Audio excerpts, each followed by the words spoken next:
हाँ जी दोस्तों, नमस्कार। क्या हाल चाल? सब बढ़िया, गजब। दादू बोले तो एकदम हैप्चिक। हाँ जी, चलिए हम शुरुआत करते हैं। आज हम कॉल्सन एरियर, एक नया कॉन्सेप्ट है, कॉल्सन एरियर।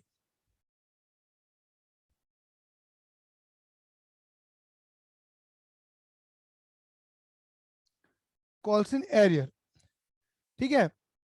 अभी मैं इसके नोट्स ओपन करूंगा, आपको दिखा दूंगा, ठीक है।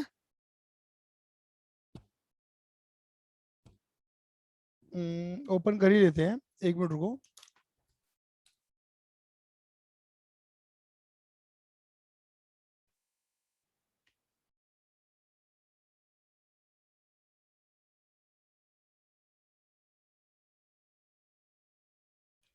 Hold on, hold on.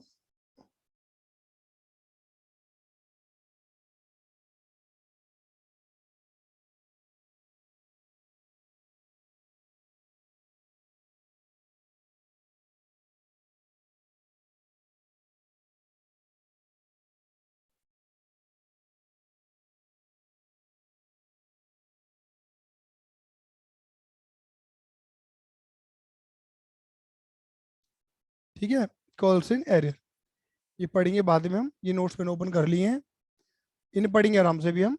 ये मैंने लो जी और बड़ा भी कर लिया ऐसे, ये लो जी। चलो, हाँ, पहले हम इसके कॉन्सेप्ट को समझते हैं कि कॉल्सन एरियर का कॉन्सेप्ट क्या था, क्या है। ठीक है, तो बेटा लो जी, ये तुम्हारे सामने मैंने बना दिया।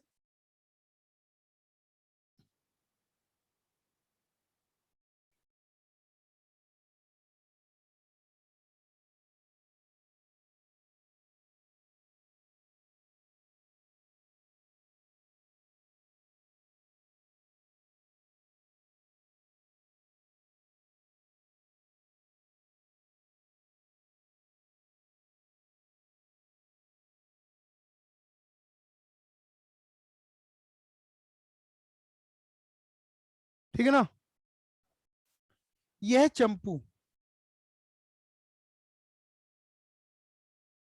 ये कौन है? चंपू। और ये है कौन? कंपनी। ये कौन है मेरे बेटा जी? कंपनी। ये कंपनी के तो मस्त मस्त नैन, दरवाजा, कुंडी, दीवार, लेंटर, ठीक है, और खिड़की। क्लियर है? अब इस कंपनी ने चंपू को 1,000 शेयर दे रखे हैं। इस कंपनी ने चंपू को 1,000 शेयर दे रखे हैं, ठीक है। और एक शेयर 10 के बदले 10। कंपनी बोल रही कि भैया चंपू 10 का शेयर 10 रुपए लूंगी। बट कंपनी कह रही है कि मैं रुपए कैसे लूंगी? थोड़े एप्लीकेशन पे, थोड़े अलॉटमेंट पे, थोड़े फर्स्ट कॉल पे, थोड़े फाइनल कॉल पे, ऐसे रुपए लूंगी। एक दो तीन, अबे क्या लिख रहा है? एक दो तीन चार, धक्का दिया, गेम स्टार्ट। क्लियर है? ऐसे बोला कि भैया चंपू ये 1,000 शेयर दे दिए, 10 के बदले 10 रुपए लूंगी, और एक दो तीन चार करके पूरे 10 रुपए लूंगी। थोड़ा एप्लीकेशन पे, थोड़ा अलॉटमेंट पे, थोड़ा फर्स्ट कॉल पे, थोड़ा फाइनल कॉल पे, कुछ इस तरीके से रुपए लूंगी। बात क्लियर हो गई? अब कंपनी क्या कह रही है, ठीक है ना। अब बट ऑफ कोर्स चंपू भैया ने क्या करा होगा, पहले एप्लीकेशन का तो पैसा दिया ही होगा, है ना, क्योंकि जब तक वो एप्लीकेशन के पैसा देगा नहीं, कंपनी तो शेयर देती नहीं है। भाई हम पहले एप्लीकेशन के पैसे देते कंपनी हमें, तभी तो शेयर देती है। हाँ जी। तो भैया चंपू भैया ने अलॉटमेंट का पैसा दे दिया होगा। हाँ सर, दे तो दिया होगा, सही कह रहे हो। अच्छा, फिर कंपनी उसे शेयर अलॉट करे, हाँ दिए। और कंपनी जैसे ही शेयर अलॉट करेगी, इससे अलॉटमेंट का पैसा मांगेगी। हाँ, चंपू ने ये वाला पैसा भी दे दिया। हाँ सर, दे दिया। लेकिन जब कंपनी ने फर्स्ट कॉल का पैसा मांगा, चंपू ने कोई रिस्पॉन्स ही नहीं करा, कोई रिएक्ट ही नहीं करा, पैसा ही नहीं दिया, कुछ बोला ही नहीं, मना कर दिया। ठीक है। फाइनल कॉल का मांगा, तब भी नहीं दिया, भैया पैसा ही नहीं दे रहा। मतलब कंपनी अपने सामने वाले शेयर होल्डर से पैसा मांग रही है, कह रही है ले भैया इतने इतने शेयर है तेरे पे, पैसा दे दे, पैसा दे दे, पैसा दे दे, पैसा नहीं दे रहा, नहीं दे रहा, नहीं दे रहा पैसा वो। तो यहाँ पर क्या है ना, चंपू एक सिचुएशन को पैदा कर रहा है, उस सिचुएशन का नाम होता है कॉल्स इन एरियर। एरियर का मतलब है आउटस्टैंडिंग अमाउंट पैदा कर देना, क्लियर ही नहीं है, आउटस्टैंडिंग एरियर पैदा करना है। इसमें क्या हुआ, ड्यू एंट्री पास, ड्यू एंट्री पास, ड्यू एंट्री पास समझते हो, कंपनी ने मांगने वाली एंट्री तो बना दी, कंपनी ने मांगने वाली, पैसा मांगने वाली एंट्री तो बना दी, but received entry, receive entry pending रह गई है कंपनी की। मतलब क्या हुआ है, जो शेयर होल्डर ने पैसा नहीं दिया उनकी रिसीव एंट्री नहीं बनी है, रिसीव एंट्री पेंडिंग। जैसे मान के चलो अगर कंपनी के 10 शेयर होल्डर है, तो कंपनी ने 10 से पैसा मांगा ना, तो रिसीव एंट्री में 9 ही बंदे आए, चंपू नहीं आया, तो चंपू की रिसीव रह रही है, बाकी 9 की तो रिसीव बन गई है, चंपू रिसीव में नहीं आ रहा क्योंकि चंपू ने पैसा नहीं दिया। इसे बोलते कॉल्स इन एरियर। क्या बोलते हैं मेरे बच्चों, कॉल्स इन एरियर, कि कंपनी अपने सामने वाले शेयर होल्डर से कह रही है भैया पैसा दे दे, भैया पैसा दे दे, और सामने वाला भैया पैसा ही नहीं दे रहा, क्लियर ही नहीं है। ड्यू एंट्री पास, मांगने वाली एंट्री बन गई, बट रिसीव एंट्री में बंदा घुसा ही नहीं है, उसने पैसा दिया ही नहीं है, क्लियर ही नहीं है। तो कंपनी क्या कर सकती है बेटा, कंपनी 4 फीचर कर सकती है, बट इसकी कहानी मैं अभी नहीं बताऊंगा, आगे जब 4 फीचर सिखाऊंगा तब अच्छे से बताऊंगा कि 4 फीचर क्या है। कॉल्स इन एरियर का नेक्स्ट स्टेप 4 फीचर होता है। अभी जैसे चंपू कंपनी को ऐसे छेड़ रहा है ना, बगल में हाथ लगा लगा के छेड़ के भाग रहा है चंपू कंपनी को, कंपनी भी उसे छेड़ेगी, दोबारा छेड़ेगी, कंपनी अपना रिवेंज लेगी दोस्तों, लेगी, क्लियर ही नहीं है। उसे 4 फीचर कहते हैं। फिलहाल फिलहाल कॉल से एरर का मतलब समझो, कि कॉल से एरर का मतलब क्या होता है, कि कंपनी सामने वाले शेयर होल्डर से पैसा मांग रही है और सामने वाला शेयर होल्डर पैसा नहीं दे रहा, सामने वाला शेयर होल्डर पैसा नहीं दे रहा, उसे हम क्या कहते हैं मेरे बेटे जी, कॉल्स इन एरियर, क्लियर है। एक बात और, अब देखो, अगर सामने वाला बंदा चंपू कहता है दे रहा है दुरुस्त है, कहते ना कि सुबह को भूला अगर शाम को वापस आ जाए तो उसे भूला नहीं कहते, ये वही वाली कहानी यहाँ पर है, ये वही बकलोल बंदी यहाँ पर भी होगी, क्लियर ही नहीं है। चंपू को याद आया लेट, ओ मेरे रुपए रह गए थे देने, ओ मुझे रुपए देने थे कंपनी को, ओ मैं रुपए दे देता हूँ कंपनी को, ये जो बकवासबाजी है ना, चंपू को बड़ा लेट आया, जब कंपनी ने उससे पैसा मांगा तब तो दिया नहीं नालायक ने, बाद में दिया पैसा, अब ले लो पैसा कंपनी। अब यहाँ पे कंपनी क्या बन जाएगी, कंपनी बन जाएगी नाराज फूफा, क्या बन जाएगी कंपनी, नाराज फूफा, क्लियर ही नहीं है, कंपनी नाराज फूफा बन जाएगी दोस्तों, क्या बन जाएगी मेरे बेटे जी, नाराज फूफा।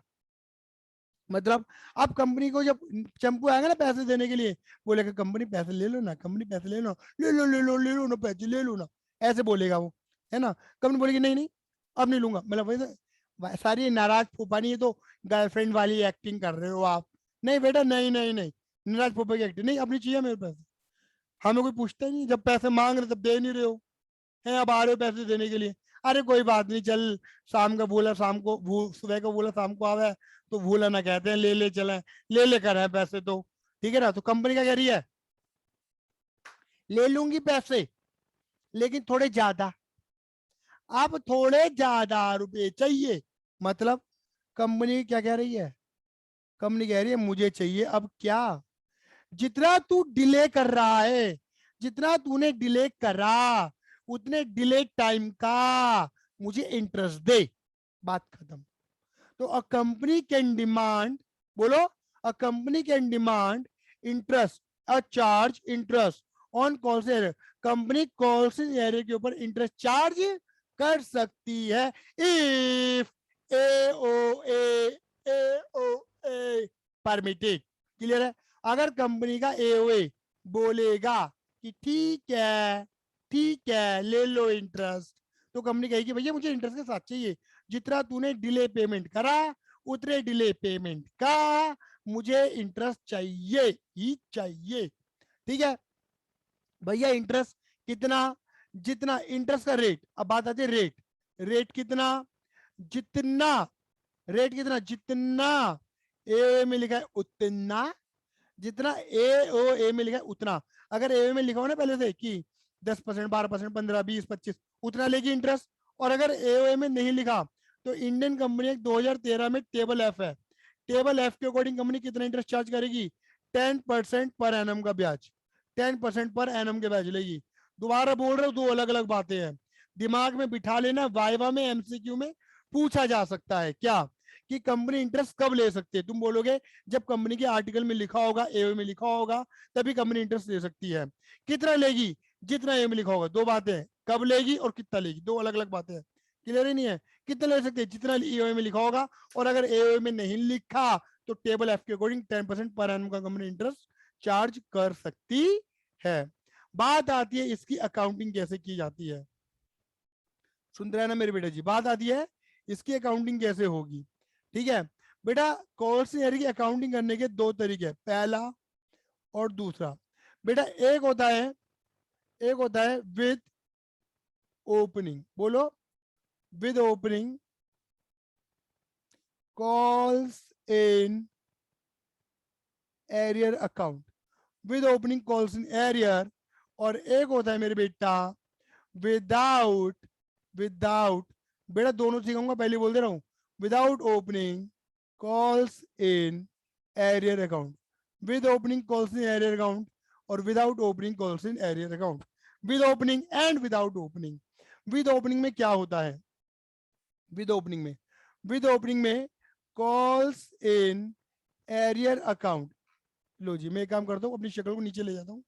विद ओपनिंग में कॉल्स इन एरियर अकाउंट क्या किया जाता है? डेबिट किया जाता है। कौन सी एंट्री में? रिसीव्ड एंट्री में। भैया कौन सी रिसीव एंट्री में? कौन सी रिसीव एंट्री में? रिसीव एंट्री तो आपने हर जगह बनवाई है, हर इंस्टॉलमेंट के ऊपर बनवाते हो आप तो रिसीव एंट्री। बेटा ड्रामा जिधर होगा, जैसे चंपू ने दो जगह ड्रामा करता ना, फर्स्ट कॉल फाइनल कॉल पे, तो फर्स्ट कॉल और फाइनल कॉल की रिसीव एंट्री में कॉल से एरियर डेबिट कर देंगे। और विदाउट ओपनिंग में कॉल से एरियर डेबिट नहीं होता, डायरेक्ट एडजस्टमेंट की जाती है। क्या की जाती है मेरे बेटा? Direct adjustment. अभी डायरेक्ट एडजस्टमेंट कैसे होती है? जब मैं तुम्हें प्रैक्टिकल अप्रोच सिखाऊंगा तुम्हें तभी समझ में आएगा, उससे पहले तुम्हें समझ में ना आने वाला। बात क्लियर हुई नहीं हुई? तो ये है कुल मिला के कॉल सेंटर का कॉन्सेप्ट कि कॉल सेंटर होता क्या है। तो बातें पहले समझो, दोबारा रिकॉल कर देता हूँ। कॉल सेंटर का मतलब होता है मेरे बेटे जी कि कंपनी अपने सामने वाले शेयर होल्डर से पैसा मांग रही है, बट सामने वाले शेयर होल्डर पैसा नहीं दे रहा। Call Sen arrear. बात क्लियर हो गई नहीं हो गई? Call Sen arrear. Call Sen arrear की अकाउंटिंग दो तरीके से होती है, विद ओपनिंग और विदाउट ओपनिंग। विद ओपनिंग में call Sen arrear account debit होता है रिसीव एंट्री के अंदर। क्या सोच के डेबिट किया जाता है मैं बाद में बताऊंगा। विदाउट ओपनिंग में call Sen arrear account debit नहीं होता रिसीव एंट्री में, सीधा डायरेक्ट एडजस्टमेंट होती है। अगर सामने वाले शेयर होल्डर डिले पेमेंट कर रहा होता है, बाद में पेमेंट कर रहा होता है, तो कंपनी उससे इंटरेस्ट ले सकती है। और कंपनी कितना इंटरेस्ट लेगी? कंपनी इंटरेस्ट कब लेगी? जब उसके आर्टिकल में लिखा होगा। और कितना इंटरेस्ट लेगी? जितना आर्टिकल में लिखा होगा, एओ में लिखा होगा। आर्टिकल ऑफ एसोसिएशन बोलो, आर्टिकल बोलो, एओए बोलो, बात एक ही है। और अगर एओ में इंटरेस्ट रेट ऑफ इंटरेस्ट नहीं लिखा हुआ तो company according to table F 10% पर एनम का इंटरेस्ट चार्ज कर सकते हैं, 10% पर एनम का इंटरेस्ट ले सकती है। ये कॉन्सेप्ट है मेरे बेटे कॉल एरियर के। अभी नेक्स्ट वीडियो के अंदर मैं आपके साथ चर्चा करूंगा कि इंटरेस्ट की कैलकुलेशन कैसे की जाएगी और उसकी जर्नल एंट्री की थोड़ी चर्चा मैं आपके साथ करने वाला हूं। और बेटा 9953247951 नंबर को सेव कर लियो और चैटिंग करेंगे, चैटिंग व्हाट्सएप पे डाउट वाली, समझ रहे हो? चलो अच्छा, एक चीज रह गई थी हमारी, वो भी पढ़ी ले मैं बेटा। देखो मैंने बोला ना नोट्स पढ़वा देता हूँ, नोट्स में है कुछ नहीं, मैंने सारी बकम बक कर दी है, ये देख लो नोट्स में। In case of calls in arrear company can demand interest on amount of calls in arrear if AOA of company provide permit for such check. भाई कंपनी परमिट मिलना चाहिए एओए का। Rate of interest of arrear, कितना rate? Preference 1, मतलब पहले rate कौन सा? अगर एओए में लिखा तो वो लो, और नहीं लिखा तो टेबल एफ के अकॉर्डिंग 10% का लो। डिस्क्लोजर रिक्वायरमेंट, कॉल्स डिस्क्लोज मतलब कॉल्स कहाँ दिखाया जाता है? बैलेंस शीट में। तो इसे फिलहाल जब मैं बैलेंस शीट की नॉलेज दूंगा तुम्हें तब अच्छे से क्लियर होगा, बट इसे याद करने की कर सकते हो कि बैलेंस शीट के अंदर एक हेडिंग होती है शेयर होल्डर फंड की, वहां पर उसके अंदर हेडिंग होती है शेयर कैपिटल की, उसमें से डिडक्ट माइनस करके दिखाया जाता है पेड अप कैपिटल में से, मतलब शेयर होल्डर फंड में शेयर कैपिटल के अंदर से माइनस करके दिखाते हैं। बात खत्म। अकाउंटिंग ट्रीटमेंट की बात मैंने करी ली, with opening arrear, without opening arrear, direct treatment, और debited in calls arrear account under receive entry. ये लिखा था बेटा मैंने, कुछ छुपाई आपसे बातें? नहीं छुपाई ना, मैं वही बात कहना चाह रहा हूँ। ठीक है ना? अब देखो ये मैंने क्या लिखा है, यहां पर मैंने क्या लिखा है, यहां पर मैंने एक एग्जाम्पल बना दिया, इस एग्जाम्पल को मेरे बच्चे क्या करने वाले हैं, सॉल्व करने वाले हैं। लेकिन मतलब अगली वीडियो में अभी नहीं करेंगे, अभी पहले हम इंटरेस्ट के बारे में कैलकुलेशन समझेंगे। ठीक है।